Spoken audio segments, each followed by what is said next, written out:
guys, Darkbreaker here, and in today's video we are going to play Urgott, or more like it's a showcase about Urgott, and I will explain to you guys how this champion works. And wait a second, I feel like the audio is loud.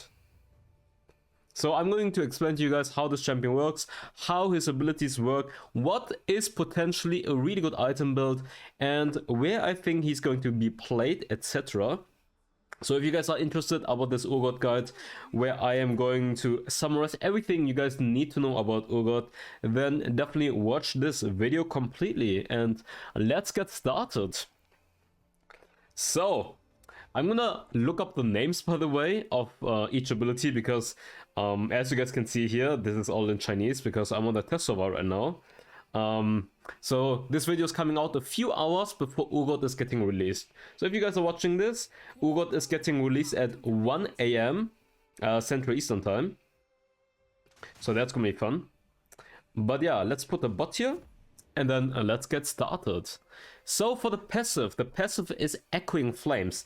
As you guys can see, Urgott has 6 legs, and each of his legs are gonna do additional damage that is scaling with the enemy HP. So the more tanky the opponent are, the more damage you will do, plus there is a cooldown. In the early game the cooldown is high.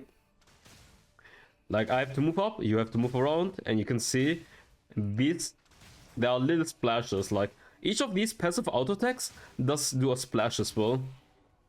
So this way you can also wave clear pretty fast.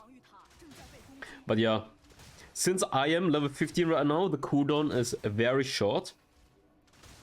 But in the early game, the cooldown is very high. So there is a power spike point when your passive is maxed. But you always want to trigger the passive like this. So Urgott, like, okay, I'm gonna read it out as well. Urgott has a cannon on each of his 6 legs. Attacks and Purge will fire the leg cannon that is facing his target. So in the direction you're facing, bam, spin around, and that's how you can trigger all the legs. And they're scaling with up to 6% max HP of the enemy. So very good. Urgott is actually very good against tanks then. The first ability is Corrosive Charge. It's a quick poke, a pretty high cooldown to be fair, even though I have like a bunch of abilities already. It slows the opponent down, and that's about it. I mean, it's additional long range poke, but the main, I think the main most important skills are obviously the, I feel like the other abilities are way more important. Second ability and third ability.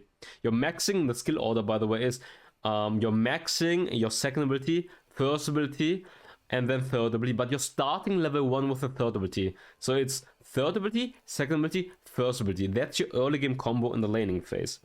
So the second ability, as you guys can see, and you can also see right now the indicator for the passive as well, much easier. You're shooting the nearest opponent, and something that's very important is your abilities are marking the opponent. So if you use your first ability, third ability, or ultimate, you will mark the opponent like this. You will mark the opponent, and then the second ability will only go off on that guy. But I mean, in this case I should mark it on the champion, to be fair. Like this. You can also cancel this, by the way. And the third ability is a charge. It's very similar to Singe Fling. It's a charge plus fling. Let's lower the cooldown. And you can also combine it with flash. If I don't fuck this up. Okay, I get it done. Nice. You can dash over walls. Yep. But I think if you combine with flash, you can do it. Yep. Flash dash. So you can flash dash to chase people. And one thing that's really nice is you can input trigger the third ability. So let's say you're about to get CC'd. Let's say someone is stunning you. If you use at the same time your third ability will still go through. So this is actually really, really nice. And the usual standard combo that you want to do is use the second ability in combination with the third ability. So you're starting with the second ability while using the third ability, because then you will proc your passive immediately. So like this. Bam. And Then you're spinning around them because you wanna proc all those passive stacks, doing tons of damage. And now I'm gonna show you guys the ultimate. It's a long range hook. And if they're low life enough, they will get pulled. Okay, he wasn't low enough. It's a bit more tricky against bots. I did it earlier. Okay. Let's make him low enough and then I'm gonna show the ultimate again. I wanna try something. Okay. Now pull him. And now he's in rage. And then he comes back. And if he gets... Wait. There's like a threshold of HP. I think it's when it's below 30% HP, he gets pulled. And then he just immediately dies. And everyone around that target is getting feared. I guess when I do it with a Garen, but it's easier for you guys to see. So it's a long range hook, like this. And if they get low enough, they will get... Okay, wasn't in range. I don't want to quite kill him yet. Let's see if I'm hitting this, please. Not fail me. Boom. And see, the minions are getting feared.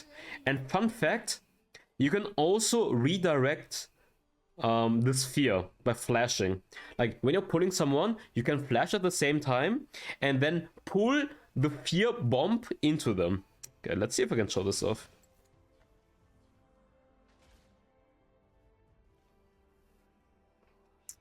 I'm gonna put another one right here, and I try to get this one low enough, by the way, and then I'm gonna do this.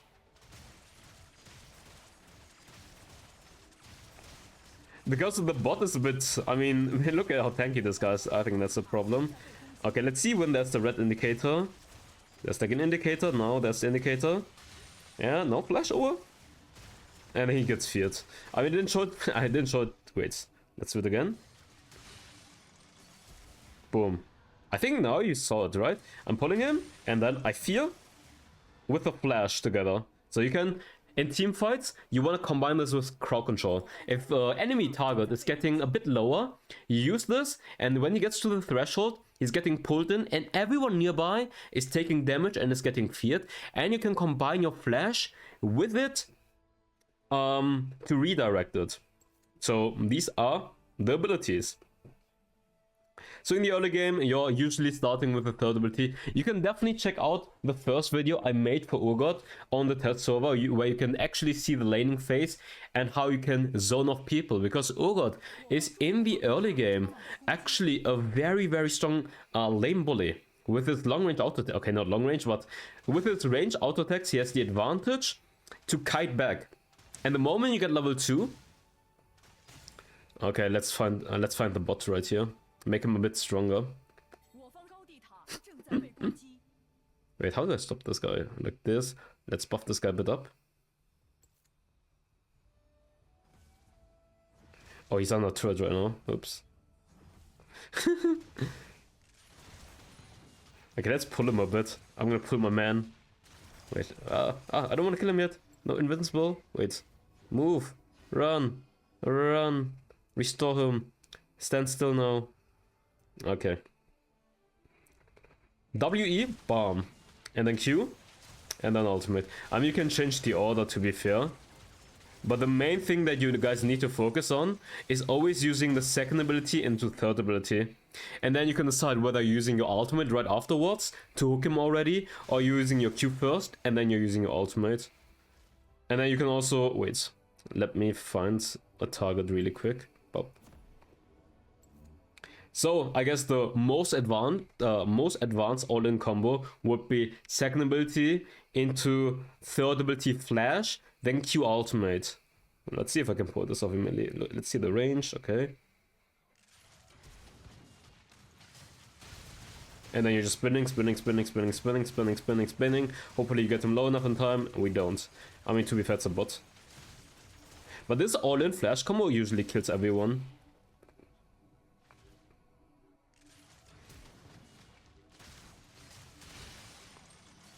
And I feel like Kraken is actually... I tried Conqueror as well. I feel like Kraken does more damage. Because you get free true damage on top of your damage. Like, you have the percentage damage from your passive, and then you have the Kraken true damage on top of that. And I tried with the same items Conqueror, but I feel like Kraken does more damage. It didn't seem like to me it does less damage or not. But yeah, I would say Urgott, laning phase in the early game is strong, and then there's a moment before you have your max passive and your max second ability where you are getting outskilled by others until you're getting that point. So pre-level 3, that's a early power spike. Then from level 3 till your passive is max, that's when you are weaker when in comparison to Darkbreaker champions or Divine Sunrise champions. But you're making up for it by being super tanky in team fights and being able to honestly play pretty safe and just weak side for the time being until you're strong enough to trade. Because in the early game, your passive is like really long cooldown. But honestly, Urgott is not that hard to play. He's kind of getting kited in team fight, and you kind of rely on your teammates to be able to also provide crowd control and follow up, or you have someone who's your main front line. So you don't want to be necessarily the main front line, but more like a secondary front line. Not someone who initiates first, but someone who follows up, or who provides more crowd control in team fights, with a fling to catch someone, or with the ultimate to finish someone off and CC someone. But yeah, he's very tanky, and we are going to use a super tanky build on top of that. But otherwise, there's not much more to say about Urgott, because I've watched some guides, especially Goalie of Games. I don't know if you guys know him from PC. He made a very in-depth guide. So if you guys really want to master Urgott, I can definitely recommend that guide, because it's very in-depth. I actually read it completely, but I feel like if you guys just want to learn the basics, then what I've taught you is already more than enough, and he is not that complicated. Especially if you're just building him full tank, because a lot of items are missing, by the way. Sterox Gauge doesn't work on ranged champions, and Death Dance you get half the value. So that's why I'm not using Sterox Gauge or Death Dance, because if he was a bruiser instead of range, boah, damn it, imagine having Death Dance and Sterox Gauge. And what I can say is your passive auto attacks are splash damage, so you don't necessarily want to push out your wave too hard by doing this. Like if you want to zone or if you want to last it, you need to be mindful about how you're hitting, because otherwise you will just depush the wave too quickly and then you can't zone the opponent anymore. Okay, let me just see if I'm missing something that's really important for you guys to know.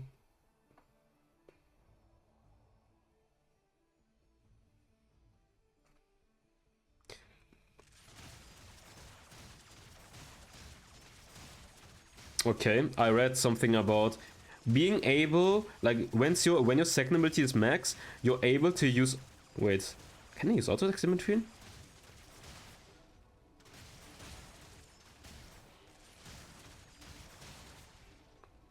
Wait, I have cooldown right now or not? Yeah, wait, let me see. Let me see what he means with that. Oh, I guess you're canceling quickly and using auto attacks in between. That's what he's talking about. Yeah. So you can, when the cooldown of your second ability is low enough, when you have it max, you can cancel it quickly, use auto attacks, and reactivate it. And he's basically saying that you will do 30% additional damage on that. But yeah. PC guides are useful as well. A lot of times. But I mean, the items are obviously different, etc. And the laning phase is also different. And champion matchups are also different. But overall, the concept of how the champion works is obviously the same.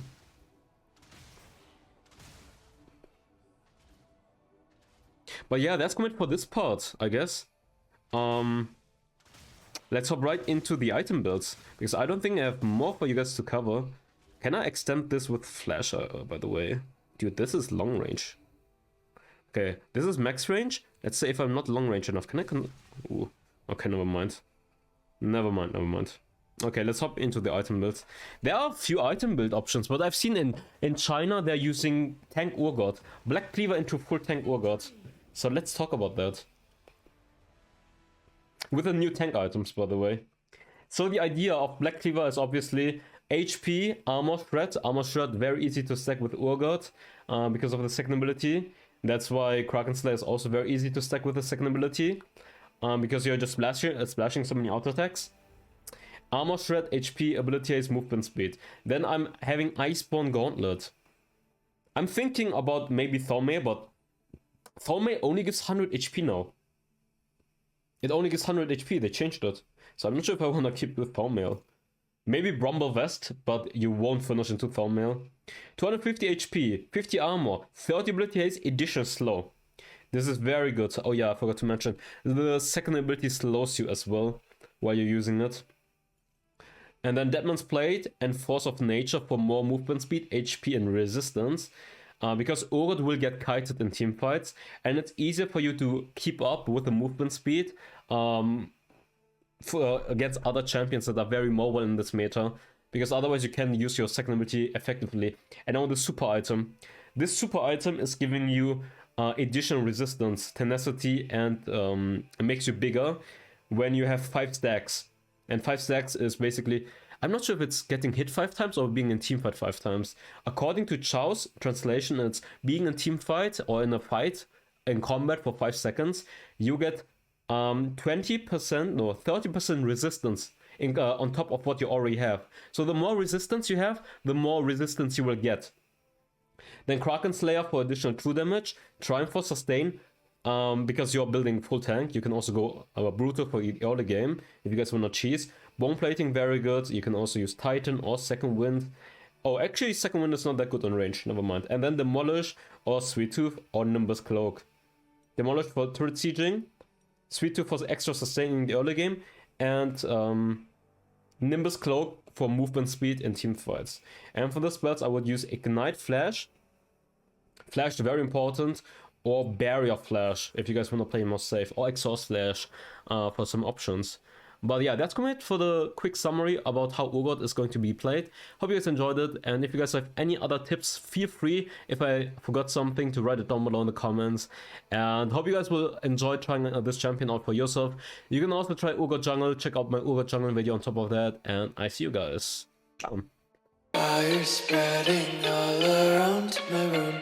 My world's so bright, it's hard to breathe, but that's alright. Hush.